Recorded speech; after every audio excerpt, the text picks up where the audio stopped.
And tonight, I am honored to have one of those brothers here with me.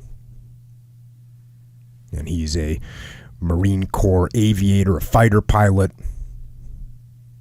who also did time as a forward air controller on the ground. And we've talked about that in many of the books that we've reviewed on the podcast, where you have a Marine Corps pilot who's now on the ground with the troops, usually in one of the most forward positions because they have to know where the troops are, out of that air-conditioned cockpit and into the sweat and mud on the ground. And this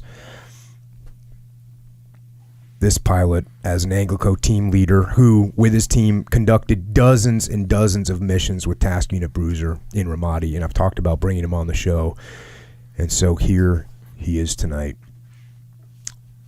Lieutenant Colonel, almost retired, David Berke. Dave, welcome to the podcast, and thank you for coming on. Thanks for having me, man. It's good to be here. Awesome. So, we have to, before we talk about what we went through together, we have to learn a little bit about you, where you came from, what you did, and how you went from being a pilot, but not just a pilot, a Top Gun pilot, but not just a Top Gun pilot, but a Top Gun instructor, which is just incredibly selective. That's got to be one of the most selective things in the whole world, right? How many Top Gun pilots are there? So about 25 at a time. Every 3 years they kind of rotate through. So small group. Yeah. So that's ridiculous. Yeah. But then, you thought maybe you need to get after it a little bit more, so you're going to go do an Anglico. So we'll get into that, but let's start off with where you came from, just a little bit about your background, and how you ended up saying, you know what I think I want to do? Be in the Marine Corps. Yep. Go. Right on. So I actually grew up around here. My parents moved out here, San Diego, when I was probably 1.5 years old. 1.5 years old. And between here and Orange County, I grew up Southern California kid. Not all that exciting of a childhood. I don't have, a ton of crazy memories. I was a pretty quiet kid. I was a good kid in school. Got along with most folks. Moved up to Orange County. My parents got divorced. It was basically just me and my mom and my sister for a while. And I lived in a town called El Toro. And what happened to be very close to where I grew up was a Marine base. It was a fighter base. And so as a kid, I probably was there in late 70s and early 80s. They had F-4 Phantoms and A-4s and A-6s and just the cool jets at the time. And so I went to the air show every year, grew up out there, and I think it was, no joke, it was overhead. I could see it, every day, and I think that just got in my blood a little bit. Went to El Toro High School, went to the air show probably every year from I was 6 years old till the time the base closed down, no joke. I mean, it was just part of my life. And, I met some people along the way too. There's a lot of Marines living there, so I had some real powerful influences that kind of guided me towards that. I'm sure we're going to get into this because it's come up already in the pre-conversation. But at around 14, I'd say, watched this obscure movie called Top Gun. Straight up Top Gun. Straight up, man. Watched the movie as a kid. Saw dudes flying airplanes off carriers, shooting down MiGs, and I'm like, I want to do that. And probably by 14, I had a pretty good idea that's what I wanted to do. Did you make the connection between school and grades and all that stuff? Because a lot of people saw that movie and said, I want to be a Top Gun pilot, but I'm still going to slack off and do whatever I want and not, play hooky and all that. Somehow you made that connection. It's not shown in the movie, right? They didn't show people studying hard in school because that would have not sold a lot of tickets. Totally. I did eventually. I mean, when I watched that movie, I think there was just something. I'd always been interested in aviation. It's kind of captivating when you see planes flying around and get to see in the air shows, see the Blue Angels, that kind of stuff. You can't help but look up and watch that stuff. It's cool. I would say that my performance in the academic arena was slightly less than stellar.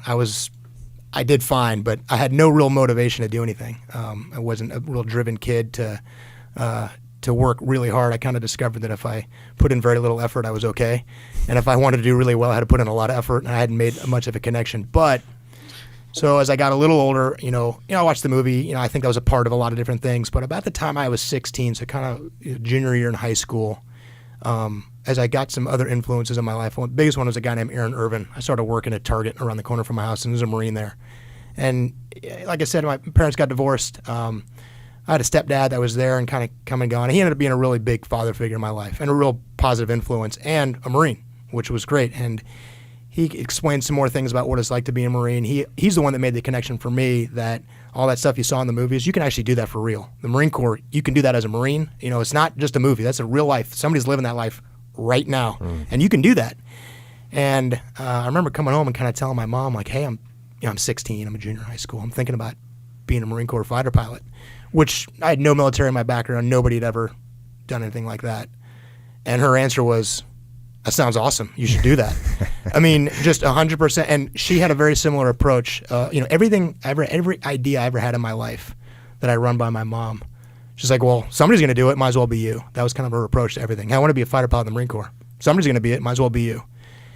And that's about the time I kind of started to get my stuff together a little bit. I wasn't a mess by any stretch, but I was a little bit just kind of running through life, doing my thing, being a kid. And I certainly think I was lucky because I knew with great detail at about 16 and change what I wanted to do. I mean, I knew I wanted to be a Marine Corps F-18 pilot based in Southern California and fly F-carriers. And that's exactly what I ended up doing. So at that time, everything I started to do from there was with that kind of singular focus of circling back to do that. I even knew I wanted to be stationed at El Toro. I mean, I had a real specific plan. And so all the things I started doing from there, school, into college as well, going to the Marine recruiter to say I wanted to join the Marine Corps, be an officer in the Marine Corps, all those things were geared very specifically towards that goal. Now, there's a ton of hurdles between the time you're 16 and the time I got my commission at 21. But everything else that I did in my life was either a distraction that I just got rid of, or it was a means to that end.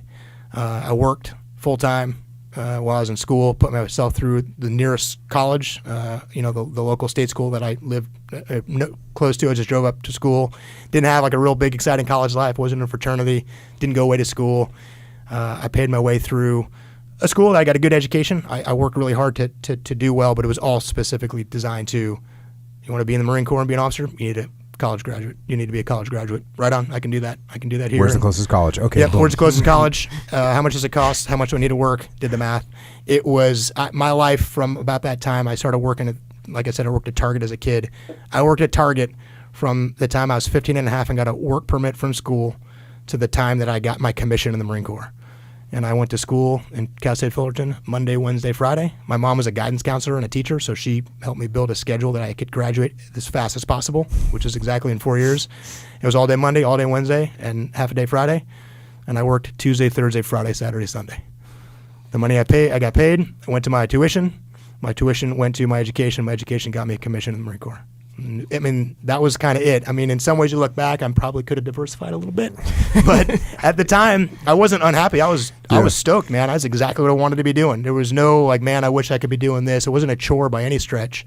Like I said, in retrospect, I probably could have done things a little bit differently, but 17-year-old Dave Berke, 18-year-old Dave Berke knew exactly what he wanted to do. And I had sort of talked myself into it, like, hey, any detour, that's going to throw you off your path, man.